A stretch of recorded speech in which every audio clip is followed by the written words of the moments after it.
चलो बच्चों शुरू करते हैं। देखो आज हम यहाँ पर बात करेंगे फीमेल रिप्रोडक्टिव सिस्टम के बारे में।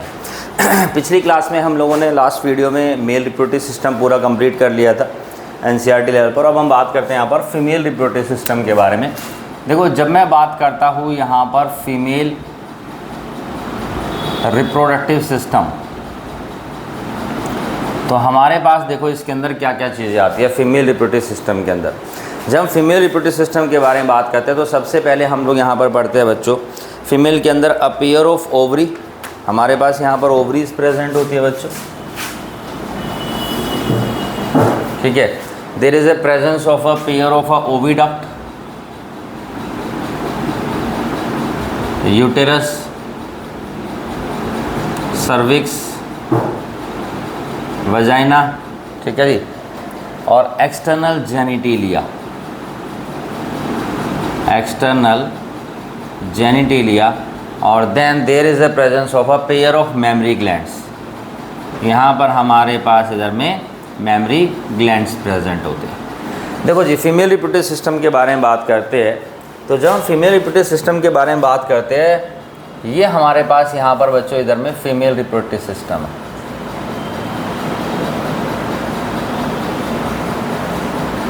This is the diagram of a female reproductive system बच्चों। इसी को थोड़ा सा जूम करके बना देता हूँ मैं यहाँ पर।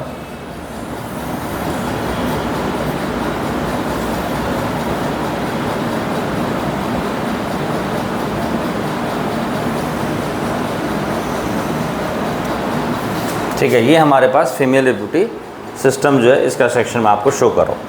अब हम लोग क्या देखते हैं, दिस इज द वजाइना। ये वजाइना है, दिस इज द सर्विक्स, और इसके बीचों बीच हम देखते हैं this is the cervical canal. यही हमारे पास इधर में सर्वाइकल कैनाल होती है। और वजाइना के ठीक बाहर there is the presence of a this section is termed as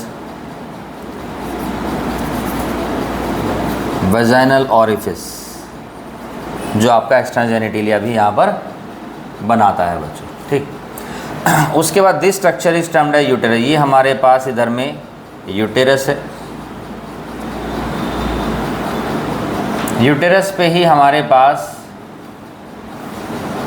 this is the presence of an ovary बच्चों। ये हमारे पास इधर में ओवरी है,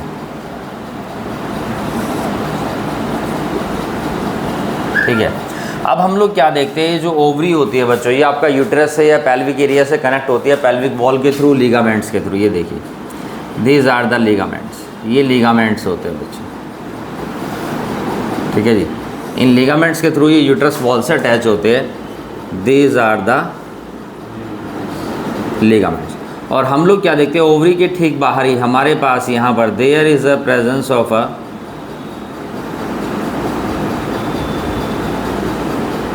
यहाँ पर हमारे पास प्रेजेंट होता है बच्चों फैलोपियन ट्यूब। तो फैलोपियन ट्यूब का जो सेक्शन है वो लगभग यहाँ से लेकर के हमारे पास यहाँ तक ये जो एरिया है ये this is termed as fallopian tube, जिसको हम ओविडक्ट भी बोलते हैं। ये मेरे पास कहलाता है इधर में fallopian tube and also termed as oviduct बच्चों। इसी को हम यहाँ पर ओविडक्ट बोलते हैं। और इसकी जो लेंथ होती है हमारे पास वो होती है लगभग 10 से 12 सेंटीमीटर की। हम यहाँ पर देखते हैं 10 to 12 सेंटीमीटर, 10 से 12 सेंटीमीटर की हमारे पास यहाँ पर ये लेंथ है, ठीक। अब इसी के अंदर हम देखते हैं जो फैलोपियन ट्यूब होती है इसका जो फ्रंट सेक्शन है, जो फर्स्ट पार्ट है, जो थोड़ा सा वाइडर पार्ट है, देखेंगे आप ये वाला, this is called the infundibulum. ये हमारे पास इधर में इनफंडिबुलम कहलाता है, ठीक है। और यही जो हमारे पास में इनफंडिबुलम होते हैं, इसी के बाहर हम लोग क्या देखते हैं, देयर आर सम प्रोजेक्शंस। यहाँ पर ये प्रोजेक्शंस दिखाई दे रही है, फिंगर लाइक प्रोजेक्शंस, जिसको बेसिकली हम यहाँ पर बोलते हैं फिम्ब्रे। और ये फिम्ब्रे करती क्या है बच्चों, हमारे पास जैसे कि मैंने बताया ओवरी के अंदर फॉर्मेशन होती है एग की। तो जैसे ही एग हमारे पास यहाँ से रिलीज़ होता है तो फिम्ब्रे क्या करती है, इस एग को यहाँ से जो है कैच कर लेती है, एक्सट्रैक्ट कर लेती है एक तरीके से, ताकि क्योंकि फीमेल के अंदर मेंस्ट्रुअल साइकिल के अंदर मंथ में एक सिंगल एग रिलीज़ होता है, तो उस एग का किसी भी तरीके का कोई भी लॉस ना हो, इसलिए हमारे पास यहाँ पर ये फिम्ब्री प्रेजेंट होती है। इनफंडिबुलम है जो दूसरा सेक्शन है बच्चों हमारे पास, ये वाला जो सेक्शन है, this is called the ampulla, ये मेरे पास एम्पुला कहलाता है। और ये जो लास्ट सेक्शन है हमारे पास, this is called the isthmus, ये मेरे पास इधर में इस्थमस कहलाता है बच्चों, ठीक है जी। ये हमारे पास अब इधर में इस्थमस है। ये जो सेक्शन होता है this is called the fundus, ये हमारे पास इधर में फंडस होता है। और यहाँ पर हम देखते हैं यूटेरस जो हमारे पास प्रेजेंट होता है बच्चों, तो यूटेरस की ना 3, ये सेक्शन तो यूटेरस है पूरा का पूरा जो है, ठीक है, बट यूटेरस की जो 3 बोलो, देखो this section is termed as uterus, but ये सेक्शन, इसकी जो आउटर लेयर है हमारे पास, दिस इज कॉल्ड द, बिल्कुल सही बात है, दिस इज द पेरीमेट्रियम। और पेरीमेट्रियम के अंदर ही इनसाइड हमारे पास एक और लेयर प्रेजेंट है, दैट इज द मायोमेट्रियम बच्चों, जो ग्रीन कलर से मैं रिप्रेजेंट कर रहा हूँ यहाँ पर, ये है हमारे पास इधर में मायोमेट्रियम, ये मेरे पास इधर में मायोमेट्रियम है, ठीक। उसके बाद हम देखते हैं कि जो सबसे अंदर वाली जो लेयर हमारे पास प्रेजेंट होती है बच्चों, एक लेयर अब और प्रेजेंट है यहाँ पर इंटरनल,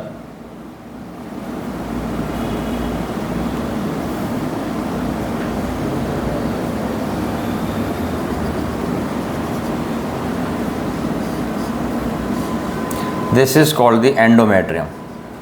और यहाँ पर हम लोग क्या देखते हैं, there is a presence of some glands बच्चों, तो यहाँ पर हम लोग क्या देखते हैं, ग्लैंड्स भी प्रेजेंट होते हैं। और ये जो ग्लैंड्स होते हैं आपके एंडोमेट्रियम ग्लैंड्स होते हैं, और ये जो होते हैं हमारे पास, ये यूटेरिन मिल्क रिलीज़ करते हैं, बेसिकली इनका काम होता है यहाँ पर यूटेरिन मिल्क रिलीज़ करना। आगे हम पढ़ेंगे इसके बारे में।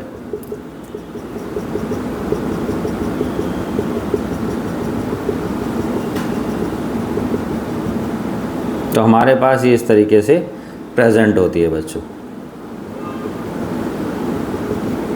ठीक है जी। ये यहाँ पर इस एंडोमेट्रियम के अंदर ग्लैंड्स प्रेजेंट होते हैं, और ये सीक्रेशन करते हैं बेसिकली यूटेरिन मिल्क का, जिसकी वजह से हमारे पास यहाँ पर जो फर्टिलाइज एग होता है ना, वो अट्रैक्ट होता है बच्चों इसकी वॉल पर, और देन उसके बाद में ही हमारे पास यहाँ पर क्या होता है, इम्प्लांटेशन होता है। चलिए, तो ये हमारे पास 3 लेयर्स हो गए। अच्छा, अंदर वाली जो लेयर है सबसे वाली, this is the now endometrium, ये मेरे पास इधर में एंडोमेट्रियम होती है, ठीक है। तो ये हमारे पास इसकी सारी की सारी लेवलिंग हो चुकी है, fallopian tube, ampulla, infundibulum, cervix, cervical canal, ovary, endometrium, myometrium, perimetrium, ये यूट्रस का फंडस, और ये यहाँ पर यूट्रस के बीचों बीच हमारे पास क्या है बच्चों, कैविटी है। एक एक करके हम इन सारे सेक्शन के बारे में बात करते हैं। देखो, जब हम यहाँ पर बात करते हैं बच्चों फीमेल पार्ट के बारे में, तो मैं आपको बताऊँ इसके अंदर क्या होता है। फीमेल रिप्रोडक्टिव सिस्टम के अंदर हमारे पास 2 केस होते हैं, ठीक है, 2 केस होते हैं बच्चों। केस नंबर 1 जहाँ पर एग फर्टिलाइज होता है, और केस नंबर 2 जब एग फर्टिलाइज नहीं होता है। सबसे पहले मैं बात करता हूँ बच्चों आप लोगों से यहाँ पर ओवरी के बारे में। तो ओवरी क्या होता है, ovary is the sex organ, और ये किस तरीके का सेक्स ऑर्गन है बच्चों, it is the primary sex organ. Male हो चाहे फीमेल हो, दोनों के अंदर सेक्स ऑर्गन प्रेजेंट है, लेकिन there is a presence of a 2 type of sex organ. एक होते हैं प्राइमरी सेक्स ऑर्गन, और दूसरे होते हैं मेरे पास secondary sex organ. Male female के रिस्पेक्ट से प्राइमरी सेक्स ऑर्गन जो होते हैं वो होते हैं हमारे पास टेस्टिस और ओवरी। अब इनको प्राइमरी सेक्स ऑर्गन क्यों बोलते हैं, क्योंकि इन्हीं के अंदर तो सेक्स सेल्स की फॉर्मेशन होती है, जबकि वजाइना और पीनस ये सेकेंडरी सेक्स ऑर्गन है, क्योंकि ये सिर्फ हेल्प करते हैं इंसेमिनेशन में, यानी कि कॉइटस में बच्चों, ठीक है। तो इस वजह से वो सेकेंडरी सेक्स ऑर्गन है। ओवरी सबसे पहली चीज़, it is the primary sex organ. और हम लोग क्या देखते हैं, ओवरी के अंदर ही फॉर्मेशन होती है बच्चों किस चीज़ की, एग की, यानी कि ओवम की, और इसी की फॉर्मेशन को हम बोल देते हैं यहाँ पर ओजनेसिस बच्चों। अब हम क्या देखते हैं, सारा का सारा सिस्टम प्रेजेंट है बच्चों फीमेल के अंदर यहाँ पर। अब ओवरी के अंदर एग की फॉर्मेशन होती है। अब आपको पता है जो बेबी होता है उसकी जो ग्रोथ होती है बच्चों, ठीक है, वो लगभग 9 मंथ्स में होती है, और 9 मंथ्स का पीरियड ही हमारे पास यहाँ पर कहलाता है गेस्टेशन पीरियड। 9 मंथ्स का जो पीरियड होता है वो मेरे पास इधर में गेस्टेशन पीरियड कहलाता है। ऑन एवरेज 1 मंथ में 4 हफ्ते होते हैं, 4 वीक, किसी किसी में 5 वीक, तो 9 चौक 36, यानी कि टोटल 36 वीक, 1-2 एक्स्ट्रा मान लो, 38-39 वीक्स का जो होता है पूरा का पूरा 9 मंथ्स का गेस्टेशन पीरियड होता है। और हम लोग क्या देखते हैं कि फीमेल चाइल्ड है, मान लो भी फीमेल बेबी है और उसका अभी बर्थ हुआ नहीं है, फीमेल बेबी है और वो मदर के यूट्रस के अंदर उसकी ग्रोथ हो रही है, लगभग 9 मंथ्स तक ये ग्रोथ होगी। और हम लोग क्या देखते हैं, लगभग 36, 37, 38 वीक तक ये ग्रोथ हो रही है। अब फीमेल चाइल्ड अभी मदर के यूटेरस के अंदर ही प्रेजेंट है, और मान लो वो फीमेल बेबी जो है मदर की बॉडी के अंदर है, यूटेरस के अंदर है, और in the 25th week of the, यहाँ पर हम देखते हैं एम्ब्रियोनिक स्टेज जो है, अभी फीमेल चाइल्ड जो है 25th वीक में ही है। इन द 25th वीक ओजनेसिस हमारे पास देखो कब स्टार्ट होती है, in the 25th week of embryonic stage, यानी कि फीमेल चाइल्ड अभी हमारे पास यहाँ पर 25th वीक में ही है, उसका बर्थ नहीं हुआ, उसी समय ओवरी के अंदर एग की फॉर्मेशन यहाँ पर हो जाती है बच्चों। और इसी फॉर्मेशन को 25th वीक में ही एग की फॉर्मेशन होती है यहाँ पर, और इसी प्रोसेस को हम क्या बोलते हैं बच्चों, यहाँ पर oogenesis बोलते हैं। सोचो भी बर्थ भी नहीं हुआ, बर्थ से पहले। अब हम लोग क्या देखते हैं, एक ओवरी के अंदर there is a presence of a millions of egg, दोनों ओवरी के अंदर मिलियंस ऑफ एग्स प्रेजेंट होते हैं by the process of oogenesis। 25th week के अंदर एग की फॉर्मेशन स्टार्ट हो गई। अब उसके बाद ये एग बनते रहेंगे बनते रहेंगे बनते रहेंगे, और जब अब फीमेल चाइल्ड का बर्थ हो जाता है, ठीक है जी, बर्थ होने के बाद किसी भी तरह की कोई भी एग की फॉर्मेशन नहीं होती, उससे पहले एग बन चुके होते हैं। तो हम लोग यहाँ पर देखते हैं लगभग मिलियंस ऑफ एग प्रेजेंट है बच्चों, यहाँ पर मिलियंस ऑफ एग प्रेजेंट है कब, at the time of birth. अब बर्थ के बाद कोई एग की फॉर्मेशन नहीं होती है, लेकिन अब फीमेल चाइल्ड बर्थ से जैसे ही पहुंचेगी कहाँ पर बच्चों, प्यूबर्टी एज में।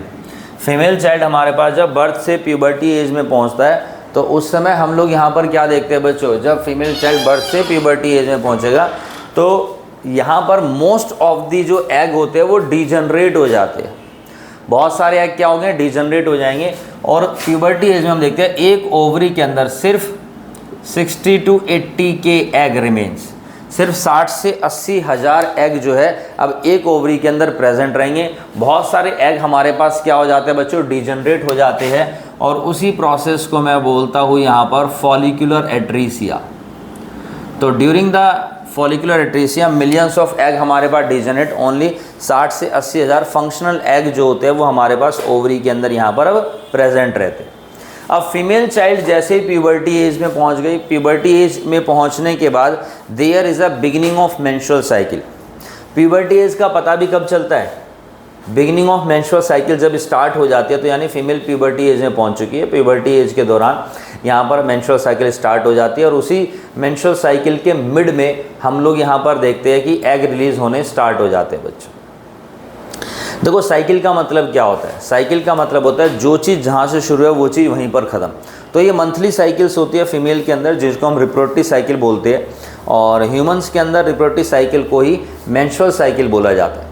कुछ होते हैं लोअर कैटेगरी के मैमल्स, गाय भैंस कुत्ते बिल्ली ये सब जो है, ये सभी मैमल्स है, बट ये लोअर कैटेगरी के मैमल्स है, और इनके अंदर जो रिप्रोडक्टिव साइकिल होती है उसको बोला जाता है ऑयस्ट्रस साइकिल। जबकि ह्यूमंस के अंदर जो आपकी रिप्रोडक्टिव साइकिल होती है उसको मेंस्ट्रुअल साइकिल बोला जाता है। दोनों में डिफरेंस ये होता है कि जो ह्यूमंस के अंदर मेंस्ट्रुअल साइकिल होती है, अगर एग फर्टिलाइज नहीं होता है तो उसके अंदर ब्लीडिंग आती है, ठीक है। जबकि जो लोअर कैटेगरी के मैमल्स है, अगर उनके अंदर एग फर्टिलाइज नहीं होता है तो हम लोग क्या देखते हैं, ब्लीडिंग नहीं आती, जो लेयर्स होती है यूट्रस की वो बॉडी में दोबारा से रीअब्जॉर्ब हो जाती है, समझे। So there is a difference between menstrual cycle and oestrus cycle. अब ओवरी के अंदर 60 से 80 हज़ार एग बन चुके हैं, प्रेजेंट है फॉलिकुलर एट्रीसिया के बाद में, और जैसे फीमेल प्यूबर्टी एज में पहुंचती है, अब हम देखते हैं मेंस्ट्रुअल साइकिल। मैंने बताया ना, जो चीज़ जहां से शुरू डे 1, अब ये ख़त्म होती है डे 28 या डे 29 में, तो मेंस्ट्रुअल साइकिल स्टार्ट होती है, और इसके बिल्कुल ठीक मिड में, यानी कि यहाँ पर जो 14वां दिन होता है 14 डे पर, यहीं पर हमारे पास ओवरी से क्या होता है बच्चों, एग रिलीज हो जाता है। मेंस्ट्रुअल साइकिल के बिल्कुल मिड में, in the mid of the menstrual cycle there is a release of egg. तो ओवरी में से हमारे पास यहाँ पर ये एग रिलीज़ हो गया बच्चों, ये यहाँ पर हमारे पास ये एग रिलीज़ हो चुका है, ठीक है। अब सिंगल एग रिलीज़ होता है, और मैं आपको बता दूं कि अल्टरनेट मंथ में अल्टरनेट ओवरी से एग रिलीज़ होता है। एक ओवरी से हम देखते हैं एक ही एग रिलीज़ होगा एक मंथ में। अगर इस मंथ में ओवरी से एग रिलीज़ हुआ तो नेक्स्ट मंथ दूसरी ओवरी से एग रिलीज़ होगा, फिर देन इससे। तो अल्टरनेट मंथ में अल्टरनेट ओवरी से एग रिलीज़ होते हैं बच्चों। तो हम देखते हैं इस ओवरी से यहाँ पर एग रिलीज होगी और देन ये जो फिमरी होती है इस एग को कैच कर लेती है, ये इसकी ओवरी की सराउंडिंग में होती है। क्योंकि जब एक ही मंथ में एक ही एग रिलीज हो रहा है, मान लो वो यहाँ पर अगर फैलोपियन ट्यूब में नहीं पहुँचा, जो बहुत मतलब मोस्ट पॉसिबल साइट है हमारे पास फर्टिलाइजेशन की, बेस्ट साइट है फर्टिलाइजेशन की बच्चों, तो यहाँ पर हम देखते हैं नहीं पहुँचेगा तो एग का लॉस हो जाएगा, रिप्रोडक्शन का लॉस होता है यहाँ पर, ठीक है। तो to enhance the chances of fertilization there is a presence of a fimbriae यहाँ पर, और उसके बाद ये एग एंट्री मारता है हमारे पास यहाँ पर, कहाँ बच्चों, फैलोपियन ट्यूब के अंदर। तो सबसे पहले वाइडर पार्ट होता है जिसको हम यहाँ पर इनफंडिबुलम बोल रहे हैं। अच्छा एक चीज़ बता दूँ, अभी फिलहाल जनरली हम इसको बार बार एग बोल रहे हैं, ओवम बोल रहे हैं, लेकिन एक्चुअल में ये अभी ओवम या एग है नहीं, ये अभी इमेच्योर है हमारे पास, जिसको हम बोलते हैं सेकेंडरी oocyte। जब हम oogenesis पढ़ेंगे तब आपको पता चलेगा कि ओवरी के अंदर एग की फॉर्मेशन कैसे होती है। जो स्टार्टिंग में जो स्ट्रक्चर्स होती हैं उनको हम फॉलिकल्स बोलते हैं बच्चों।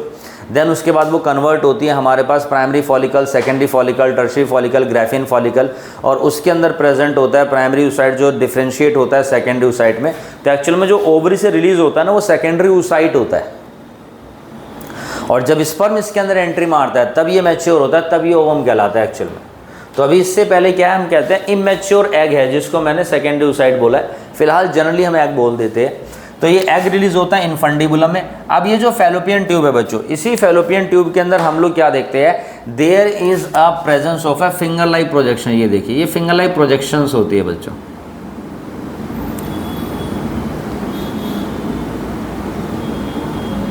ठीक है, this is the finger like projection. ये हमारे पास बेसिकली क्या होती है बच्चों, बिल्कुल ये होती है हमारे पास इधर में विली,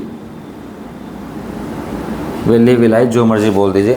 अब ये विलाई क्या करती है बच्चों, जैसे ही एग हमारे पास यहाँ पर पहुँचता है तो विलाई क्या करती है बच्चों, ये बेसिकली हमारे पास क्या होती है, सीलिएटेड कॉलमनार एपिथेलियल टिश्यू। ये जो विली है एक्चुअल में जिनको विली हमने बोला, ये सीलिएटेड कॉलमनार एपिथेलियल टिश्यू होती है जो एग को धीरे धीरे धीरे आगे क्या करेगी बच्चों, पुश करेगी।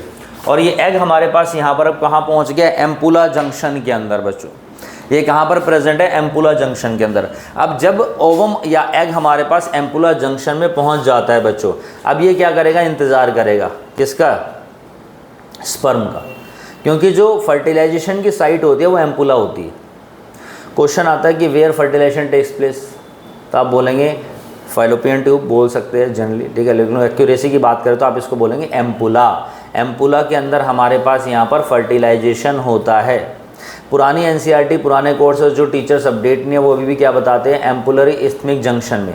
पुरानी एनसीईआरटी में लिखा हुआ था कि आपका जो फर्टिलाइजेशन होता है वो एम्पुला और इस्थमस के जंक्शन पर होता है, यहाँ होता है, जबकि ऐसा नहीं है। अभी 2-3-4 साल पहले के रिसर्च के अकॉर्डिंग पता चल चुका है कि जो फर्टिलाइजेशन होता है वो एम्पुला इस्थमिक जंक्शन पर नहीं होता है, एक्चुअल में उसका जो फर्टिलाइजेशन होता है वो एम्पुला में होता है। तो एनसीईआरटी की सप्लीमेंट बुक्स में इसको अपडेट कर दिया है, ठीक है। नई एनसीईआरटी है शायद उसमें भी है, कुछ कुछ पुरानी एनसीईआरटी है, तो उसको थोड़ा सा फॉलो ना करें तो ज़्यादा बेटर रहेगा। तो कुछ एरर्स है उसमें। तो एम्पुला जंक्शन के अंदर फर्टिलाइजेशन होता है। अब ये एग यहाँ पर पहुँच गया है, अब इनफंडिबुलम से होता हुआ यहाँ पर एम्पुला में पहुँचा। अब यहाँ पर क्या करेगा, ये वेट करेगा किस चीज़ का बच्चों, स्पर्म का। हम मान लेते हैं पार्टनर्स यहाँ पर अवेलेबल है, पार्टनर्स के बीच में कॉइटस होता है।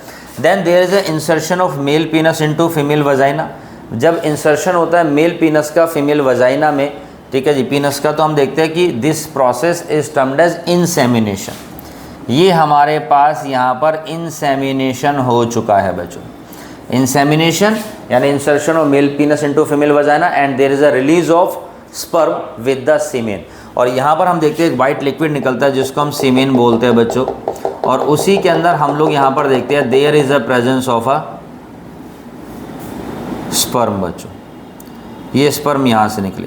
अब जब स्पर्म यहाँ पर पहुँचते हैं फैलोपियन फीमेल रिप्रोडक्टिव ट्रैक्ट के अंदर, तो उसी समय हम लोग यहाँ पर क्या देखते हैं कि यहाँ पर एक और प्रोसेस होती है। पहली बात तो मैं आपको बता दूँ कि फीमेल वजाइनल नेचर जो होता है वो एसिडिक होता है, तो उस एसिडिक नेचर के कारण बहुत सारे जो स्पर्म्स होते हैं डेड हो जाते हैं। सिर्फ कुछ ही स्पर्म ऐसे होते हैं जो विग्रस मोटिलिटी शो करते हैं, बाकी सारे स्पर्म डेड हो जाएंगे और कुछ ही आगे पहुंच पाएंगे, जिनके अंदर यहाँ पर मजबूती होगी, जिनके अंदर जो प्रॉपर डिफ्रेंशिएट होंगे, जिनके अंदर प्रॉपर टेल बनी होगी, प्रॉपर उसके अंदर मूवमेंट हो रही है और उसके अंदर सारे न्यूट्रिएंट्स यहाँ पर अवेलेबल है। उस समय हम देखते हैं फीमेल रिप्रोडक्टिव ट्रैक्ट के अंदर एक प्रोसेस होती है, this is called the capacitation. और उस कैपेसिटेशन के दौरान क्या होता है, जो स्पर्म होता है वो और ज़्यादा मैच्योर होता है और स्पर्म हमारे पास रिएक्टिव बनता है एग को फर्टिलाइज करने के लिए। अगर डायरेक्ट स्पर्म एग तक पहुंच जाते हैं तो यहाँ पर फर्टिलाइज नहीं कर पाएगा, क्योंकि जो स्पर्म होता है उसकी जो प्लाज्मा मेम्ब्रेन होती है, जो सेल मेम्ब्रेन होती है, वो हाईली स्टेबल होती है, उसके अंदर कोलेस्ट्रॉल के मॉलिक्यूल्स प्रेजेंट होते हैं। तो ड्यूरिंग द कैपेसिटेशन प्रोसेस में क्या होता है, जैसे स्पर्म फीमेल रिप्रोडक्टिव ट्रैक्ट के अंदर एंट्री करता है, एक प्रोसेस होती है कैपेसिटेशन, और उस प्रोसेस के ड्यूरिंग में हम लोग क्या देखते हैं, जो स्पर्म की प्लाज्मा मेम्ब्रेन होती है उसके अंदर मॉलिक्यूल्स का रीअरेंजमेंट होता है और वो स्टेबल से हाईली अनस्टेबल बन जाएगी, रिएक्टिव बन जाएगी। कोलेस्ट्रॉल मॉलिक्यूल्स का और जो आपका ग्लाइकोप्रोटीन है, ग्लाइकोलिपिड है, उन मॉलिक्यूल्स का रीअरेंजमेंट होता है जिसकी वजह से वो एक्टिव बनती है और देन अब स्पर्म वो आगे पहुँचेगा। अब ये जो सीमेन होता है बच्चों, ये मीडियम प्रोवाइड करता है स्पर्म को यहाँ पर फ्लो करने के लिए। अब इस तरफ से भी हमारे पास एग आ सकते हैं, इस वाली ओवरी से भी एग आ सकते हैं, सिस्टम को तो अभी नहीं पता है, स्पर्म को भी नहीं पता है। तो जो सीमेन होता है हमारे पास, हम देखते हैं यहाँ पर ये दोनों तरफ जाता है, इधर भी जाएगा और इधर भी जाएगा। कुछ स्पर्म इस तरफ, कुछ स्पर्म इस तरफ। और जो स्पर्म यहाँ पर पहुँचेंगे बच्चों इस्थमस से होते हुए और वो आपका यहाँ पर एम्पुला में पहुँचेंगे और इसके अंदर अगर मैच्योर कैलिबर होगा तो ये इस यहाँ पर एग को फर्टिलाइज कर देगा। जो स्पर्म उस साइड जाएंगे वो कुछ नहीं कर पाएंगे, क्यों, वो खाली हाथ लौट के आएंगे भैया, क्योंकि वहाँ पर एग ही नहीं है। वहाँ जाएंगे, वहाँ जाने के बाद वेट करते हैं ये भी थोड़ी देर जब तक इनकी लाइफ होती है, और देन ये भी हमारे पास क्या हो जाते हैं बच्चों, ये भी हमारे पास डेड हो जाते हैं। तो इनका एक प्रॉपर लाइफ स्पैन होता है, एग का भी और स्पर्म का भी। तो हम लोग क्या देखते हैं, एग यहाँ पर बच्चों वेट करता है एम्पुला के अंदर रह करके। एग की जो लाइफ होती है लगभग 48 घंटे 2 दिन होती है। एक्सेप्शनल केसेस में 3 दिन 4 दिन मैक्सिमम 5 दिन की भी लाइफ हो सकती है, समझ लो, 5-5 दिन तक भी जिंदा रह सकता है। स्पर्म की जो लाइफ होती है वो भी लगभग 48 घंटे, कई बार 3 दिन 3.5 दिन की लाइफ भी हो जाती है स्पर्म की जो है। यानी कि अगर वो वहाँ पर स्पर्म पहुँच गया और मान लो एग अभी रिलीज नहीं हुआ है, समझे, और एग 2 दिन बाद रिलीज हुआ है, तो भी हो सकता है स्पर्म वहाँ पर उसका वेट कर रहा हो, ठीक है। समटाइम्स इट हैपन, कोई इशू नहीं है। अब यहाँ पर ये पहुँच गया और मैं कहता हूँ कि फर्टिलाइजेशन हो गया। अब जैसे ही फर्टिलाइजेशन हो जाता है बच्चों, ठीक है, तो हमारे पास अब इस एग के बाहर जितने भी स्पर्म होते हैं, एक स्पर्म तो पहुँचा नहीं, ये मेरे पास एग है, इसके बाहर एक लेयर है, this is the zona pellucida, यहाँ पर है कोरोना रेडियाटा, और ये मैं कह रहा हूँ कि स्पर्म जो है इसके अंदर एंट्री मार चुका है। लेकिन अब जितने भी स्पर्म होंगे जो यहाँ पर पहुँचेंगे बच्चों, ये सारे के सारे हमारे पास क्या हो जाएंगे बच्चों, ये सारे के सारे स्पर्म अब हमारे पास यहाँ पर डेड हो जाएंगे जो है, ठीक है जी, क्योंकि एक ही स्पर्म एग के अंदर एंट्री कर सकता है। और ये जो चीज़ होती है बच्चों इंश्योर करती है मोनोस्पर्मी कंडीशन को and prevent the polyspermy condition की, एक से ज़्यादा मल्टीपल स्पर्म से एंट्री ना कर पाए। कौन सी चीज़, ये जो हमारे पास लेयर होती है जोना पेलुसिडा की। जैसे ही एक स्पर्म यहाँ पर एग के अंदर एंट्री कर जाता है हमारे पास, तो जोना पेलुसिडा लेयर जो होती है इसके अंदर एक ज़बरदस्त केमिकल चेंज होता है, और इस केमिकल चेंज के कारण हम देखते हैं there is a formation of cementum material, और इतना एक्टिव हो जाता है कि अब स्पर्म इससे जो टकराएंगे एक्स्ट्रा वो सारे डेड हो जाएंगे। तो ये जो चीज़ होती है मोनोस्पर्मी कंडीशन को मेंटेन करके रखता है। अब ये फर्टिलाइजेशन हो गया। अब हम लोग क्या देखते हैं, जब ये फर्टिलाइजेशन हमारे पास यहाँ पर हो जाता है तो अब उसके बाद मेंस्ट्रुअल साइकिल जो होती है टेम्परेरी स्टॉप हो जाती है बच्चों 9 मंथ्स के लिए। तो ये हमारे पास ओवरी है जो प्राइमरी फीमेल सेक्स ऑर्गन है, जो प्रोड्यूस करता है फीमेल गैमेट को, मैंने यहाँ पर बताया। इट आल्सो प्रोड्यूस, देखो ओवरी के अंदर सबसे पहली चीज़ तो एग तो रिलीज होता ही है, दूसरी चीज़ आल्सो रिलीज स्टीरॉयड हार्मोन्स बच्चों। यहाँ पर हमारे पास स्टीरॉयड हार्मोन्स भी निकलते हैं। स्टीरॉयड हार्मोन मतलब कि यहाँ पर बात चल रही है सेक्स हार्मोन्स की। तो फीमेल के अंदर हम देखते हैं 2 सेक्स हार्मोन रिलीज होते हैं। देख तो हमारे पास है यहाँ पर बच्चों एस्ट्रोजन, जिसको हम लोग एस्ट्रोजन भी बोलते हैं, सिर्फ ओ का फ़र्क है, और दूसरा है हमारे पास यहाँ पर प्रोजेस्टेरॉन। पी से प्रोजेस्टेरॉन, पी से प्रेगनेंसी हार्मोन, करेंगे इसके बारे में बात। तो ये हमारे पास स्टीरॉयड हार्मोन्स भी निकलते हैं बच्चों, सेक्स हार्मोन्स भी हमारे पास यहाँ पर निकलते हैं। ओवरीज जो लोकेटेड होती है वो लोअर एब्डोमेन में लोकेटेड होती है, in the pelvic region abdominal cavity के अंदर, फीमेल्स के अंदर, जबकि मेल के अंदर टेस्टिस होती है एब्डोमिनल कैविटी से बाहर पेल्विस रीजन में प्रेजेंट होती है। अच्छा, ओवरी के बारे में बात करें तो ईच ओवरी, ये जो हमारे पास इधर में बच्चों ओवरी है, ओवरी की जो लेंथ होती है वो 2 से 4 सेंटीमीटर होती है। पहले पूछा जाता था ये क्वेश्चन, आज से 8, 9, 10 साल पहले, ओवरी की लेंथ विड्थ। अब ऐसा कोई क्वेश्चन आता नहीं, लेकिन हाँ एनसीईआरटी में की मैंने तो बता रहा हूँ। Also connected to the pelvic wall by the ligaments and uterus से और आपका पेल्विक वॉल से इन लिगामेंट्स के थ्रू ये कनेक्ट होते हैं। दीज आर द लिगामेंट्स बच्चों। ये हमारे पास इधर में क्या है, ये लिगामेंट्स होते हैं और इन्हीं लिगामेंट्स के थ्रू ये हमारे पास कनेक्टेड होती है।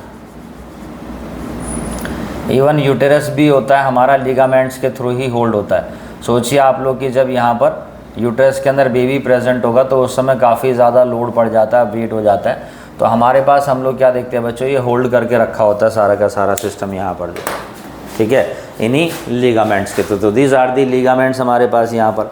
ईच ओवरी, अब हम देखते हैं जो ओवरी होती है हमारे पास कवर्ड होती है बच्चों, it is covered with thin epithelium.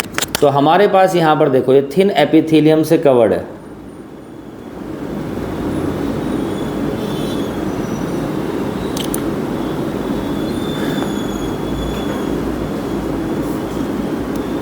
ठीक, हमारे पास ओवरी कवर्ड होती है बच्चों थिन एपिथेलियम से। ये देखिए दिस इज द एपिथेलियम, और यही एपिथेलियम करती क्या बच्चों, ओवरी के अंदर लिक्विड फिल होता है जिसको मैं बोलता हूँ यहाँ पर ovarian stroma. This is called the ovarian stroma, यानी कि मैट्रिक्स जो लिक्विड होता है, तो उसको कवर करके रखती है हमारे पास यहाँ पर बच्चों जो थिन एपिथेलियम होती है, कवर्ड बाय जो यहाँ पर इंक्लोजिव द ओवेरियन स्ट्रोमा बच्चों। अच्छा, इसी को हम लोग यहाँ पर जर्मिनल एपिथेलियम भी बोल देते हैं। इसी को हम लोग यहाँ पर जर्मिनल एपिथेलियम भी बोलते हैं। क्यों बोलते हैं, oogenesis के दौरान पता चलेगा। बेसिकली जर्मिनल एपिथेलियम ही होती है जो रिलीज़ करती है यहाँ पर क्या बच्चों, हमारे पास यहाँ पर फॉलिकल्स, इमेच्योर फॉलिकल, ठीक है जी। बेसिकली oocyte उगोनिया बोलते हैं इसको, और यही जो सेल्स होते हैं इमेच्योर फॉलिकल उगोनिया कन्वर्ट होती है प्राइमरी आपका यहाँ पर oocyte के अंदर, देन सेकेंडरी oocyte, और ये सारी चीज़ें प्रेजेंट होती हैं हमारे पास ग्रेफिन फॉलिकल, आपका primary follicle, secondary follicle, tertiary follicle के अंदर। तो पूरे स्टेप बाय स्टेप प्रोसेस होती है oogenesis की, उस वीडियो में हम इसके बारे में बात करेंगे। अब हम लोग यहाँ पर देखते हैं जो ओवेरियन स्ट्रोमा होते हैं इसके अंदर दो जोन्स होते हैं। एक तो ये पेरिफेरल वाला कॉर्नर वाला रीजन हो गया बच्चों, दिस इज कॉल्ड द यहाँ पर पेरिफेरल कॉर्टेक्स हो गया है हमारे पास यहाँ पर बच्चों। और दूसरा जो होता है हमारे पास यहाँ पर हम देखते हैं inner medulla reason, this is the inner medulla, ये मेरे पास इधर में इनर मेडुला रीजन होता है बच्चों। तो ओवरियन कॉर्टेक्स बोलते हैं पेरिफेरल मतलब कॉर्नर वाला, और जो इनर मेडुला होता है वो मेरे पास यहाँ पर सेंट्रल रीजन होती है। This is about the basic of आपका ओवरी बच्चों। उसके बाद हम देखते हैं इसी ओवरी से हमारे पास यहाँ पर प्रेजेंट होती है उधर जो है ओविडक्ट, इसी से यहाँ पर। अब ये जो ओविडक्ट होती है, सोचो ओवरी के पेरिफेरी से लेकर के यूटेरस की स्टार्टिंग पॉइंट तक है, जिसकी लेंथ लगभग 10 से 12 सेंटीमीटर होती है हमारे पास बच्चों, ठीक। अब ये जो ओविडक्ट होती है इसी को फैलोपियन ट्यूब बोला गया। तो ये ओविडक्ट हो गया हमारे पास, ये यूटेरस हो गया, ये वजाइना हो गया, ये हमारे पास constitute the female accessory ducts. यही मिलकर के हमारे पास क्या कहलाती है बच्चों, फीमेल एसेसरी डक्ट्स होती है, जो असिस्ट करती है स्पर्म को वहाँ तक पहुँचाने में भी और एग को आगे लेके जाने में भी। अब एग फर्टिलाइज हो जाएगा, यूटेरस में आएगा, देन उसके बाद वजाइना से बाहर निकलता है जब बेबी हमारे पास पूरा फीटस में कन्वर्ट हो जाता है बच्चों यहाँ पर। ईच फैलोपियन ट्यूब अबाउट 10 से 12 सेंटीमीटर की लेंथ होती है from the periphery of each ovary to the uterus बच्चों। Close to the ovary, oviduct के अंदर एक फनल शेप स्ट्रक्चर है जिसको हमने बोला यहाँ पर इनफंडिबुलम, और उसी के बाहर ये फिंगर लाइक प्रोजेक्शन है जिनको हम लोग यहाँ पर बोलते हैं बच्चों फिमरी, जो हेल्प करती है collection of ovum after the ovulation. जब 14वें दिन ओवरी से एग रिलीज होता है बच्चों, तो उस प्रोसेस को मैं यहाँ पर ओवुलेशन बोलता हूँ। क्या बोलता हूँ, ओवुलेशन। तो आफ्टर ओवुलेशन एग रिलीज हो गया, ओवुलेशन हो गया। अब ये फिमरे यहाँ पर इसको क्या कर लेंगे बच्चे, हमारे पास इधर में ये कैच कर लेती है।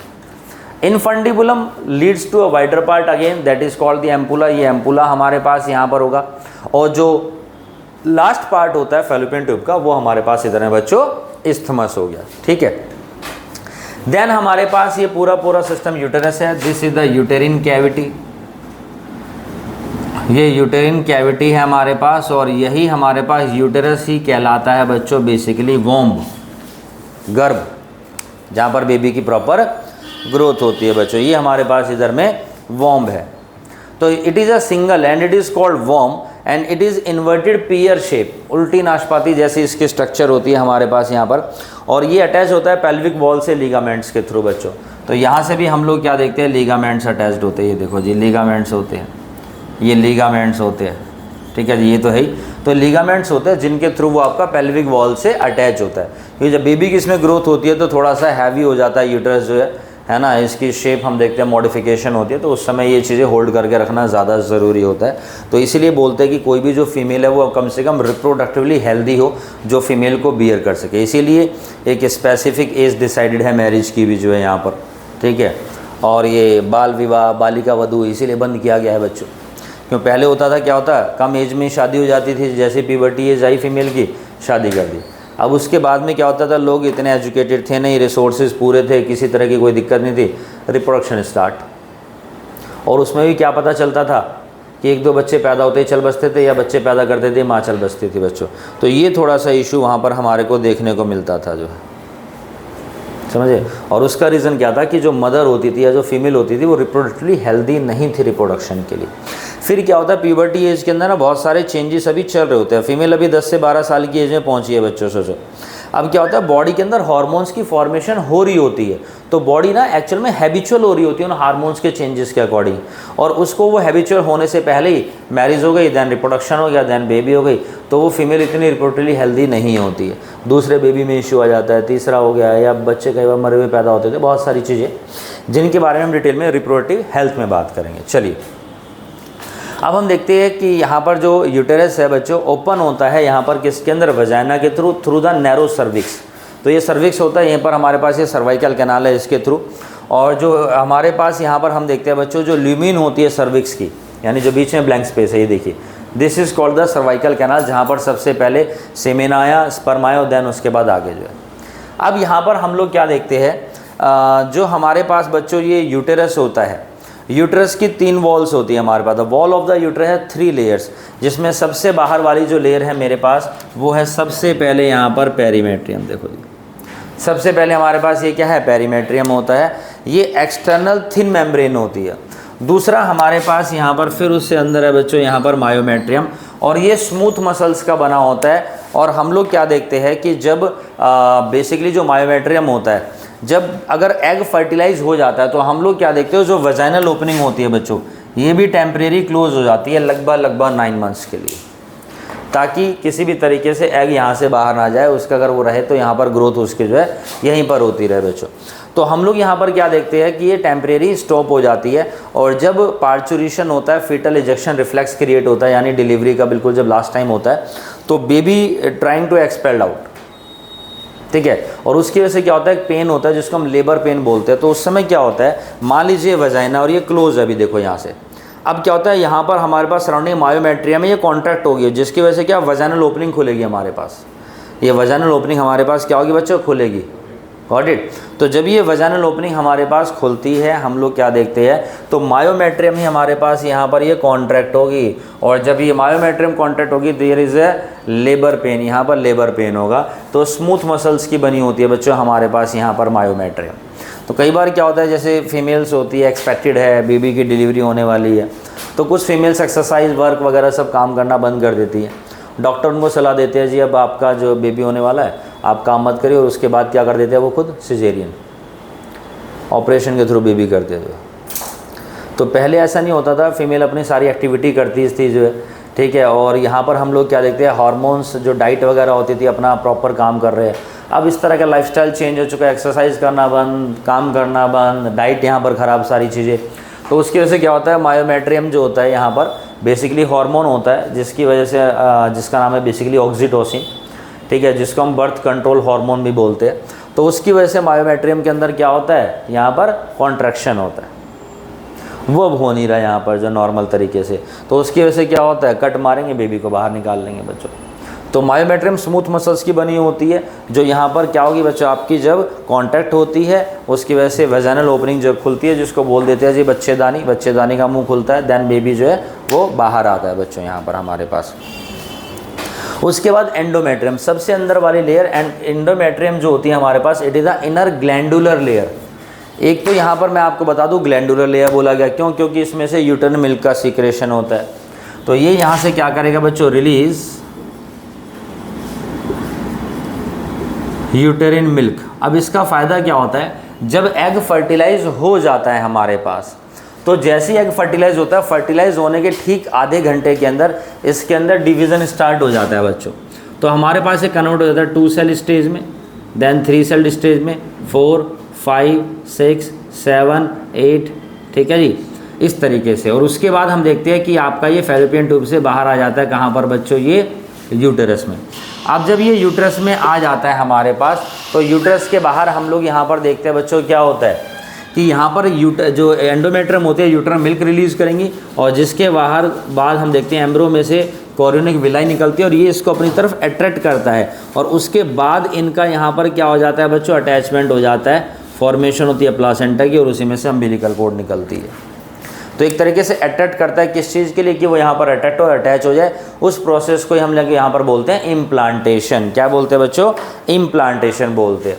तो ये हमारे पास यहाँ पर इनर ग्लैंडुलर लेयर होती है, और इसी एंडोमेट्रियम के अंदर हम लोग क्या देखते हैं, there is a cyclical changes during menstrual cycle. इसके अंदर साइक्लिकल चेंजेस होते हैं। जैसे ही एग रिलीज होता है ओवरी में से, यानी ओवुलेशन होता है, उसी समय एंडोमेट्रियम की जो लेयर होती है सिंगल लेयर है, लेकिन इसके अंदर प्रोलिफरेशन होता है, यानी कि डिवीज़न, और डिवीज़न के कारण हम लोग यहाँ पर क्या देखते हैं बच्चों, बहुत सारी जो एंडोमेट्रियम होती है वो थोड़ी सी यहाँ पर कैसी हो जाती है, मेरे पास स्पॉन्जी हो जाती है। डिवीज़न होगा धुआंधार तरीके से, एंडोमेट्रियम मल्टीपल लेयर्स में आ जाता है मेरे पास यहाँ पर जो है। और हम देखते हैं बॉडी के अंदर जितनी भी डेड सेल्स होते हैं, टिश्यू होते हैं, इवन जो स्पर्म रह गए वो सारे के सारे आकर के यहाँ पर इस एंडोमेट्रियम के ऊपर इधर में अटैच हो जाते हैं, जिसकी वजह से हम लोग क्या देखते हैं, ये और ज़्यादा ग्लैंडुलर बन जाती है यहाँ पर, ठीक है। यहाँ पर हम देखते हैं कि स्पॉन्जी बन जाती है, क्योंकि इसको जो है फर्टिलाइज एग को यहाँ पर क्या करना है बच्चों, इधर में न्यूट्रिशन प्रोवाइड करना है। तो प्रोलिफरेशन हो रहा है। प्रोलिफरेशन मतलब कि डिवीज़न, रिप्रोडक्शन, जिसके कारण धुआंधार तरीके से यहाँ पर क्या हो गया बच्चों, लेयर्स बढ़ती चली जाती है, और ये और ज़्यादा हमारे पास क्या हो गई, स्पॉन्जी हो गई। और इसका सिग्निफिकेंस ये होता है कि यहाँ पर जो बेबी होता है उसकी प्रॉपर ग्रोथ होती है, तो वो यहाँ पर आकर के अटैच हो सकता है और उसकी प्रॉपर प्रोटेक्शन होगी यहाँ पर। तो एंडोमेट्रियम के अंदर ये जो चेंजेस हो रहे हैं ड्यूरिंग आपकी मेंस्ट्रुअल साइकिल के दौरान होते हैं। कब, जब एग रिलीज़ होता है। एग रिलीज़ हो गया, अब ये एंडोमेट्रियम मेंटेन हो रहेगी हमेशा 9 महीने तक, अगर एग फर्टिलाइज हो जाता है तो। अगर मान लो हम देखते हैं पार्टनर्स की अवेलेबिलिटी नहीं है, स्पर्म की अवेलेबिलिटी नहीं है, तो एग जो है यहाँ पर ही हमारे पास था, वेट करके एम्पुला में बाहर आ जाएगा, इस्तेमाल यूटेरस में। अब जैसे यूटेरस में आएगा, अगर ये एग होता है मेरे पास डेड, यहाँ पर आकर के डेड हो जाएगा। क्यों, स्पर्म इसको मिला नहीं, और जब स्पर्म इसको मिलेगा नहीं, डेड हो जाएगा। और जैसे ही डेड होता है तुरंत हम लोग क्या देखते हैं, एंडोमेट्रियम की लेयर्स होती है वो शेड ऑफ हो जाती है, और वजाइनल ब्लीडिंग की फॉर्म में बॉडी से बाहर आ जाती है। और इस एंडोमेट्रियम को मेंटेन कौन करता है बच्चों, हमारे पास यहाँ पर प्रोजेस्टेरोन। तो पी से प्रोजेस्टेरोन, पी से प्रेगनेंसी हार्मोन। जितना ज़्यादा प्रोजेस्टेरोन का लेवल अप रहेगा, एंडोमेट्रियम मेंटेन रहेगी। जैसे ही प्रोजेस्टेरोन का लेवल डाउन होता है, एंडोमेट्रियम जो होता है वो शेड ऑफ हो जाती है वजाइनल ब्लीडिंग की फॉर्म में बच्चों हमारे पास यहाँ पर। तो मायोमेट्रियम स्ट्रॉन्ग कॉन्ट्रैक्शन क्रिएट करता है during the delivery of the baby. ये बात मैंने आपको बताई है बच्चों यहाँ पर यूट्रस के बारे में। और अब हम यहाँ पर बात करेंगे किस बारे में, अब हम यहाँ पर बात करेंगे बच्चों एक्सटर्नल जेनिटिलिया के बारे में। तो एक्सटर्नल जेनिटिलिया के अंदर हम क्या देखते हैं, जैसे कि हमारे पास वजाइना होती है, वजाइना के बाहर कुछ फ्लैशी फोल्ड्स ऑफ स्किन्स होती है, कुछ लेयर्स होती है, ठीक है, जो हमारे पास एक्सटर्नल जेनिटिलिया कहलाते हैं। मोन्स प्यूबिस है, मेजिया लेबिया मेजोरा है, लेबिया माइनोरा है, क्लिटोरिस है, हाइमन है। हम इन सारी चीज़ों के बारे में बात करेंगे बच्चों हमारी नेक्स्ट क्लास में। किसी को कोई भी डाउट आप लोग पूछ सकते हैं, कमेंट्स में डाल सकते हैं। चैनल को लाइक करें, सब्सक्राइब करें, शेयर करें। Thank you.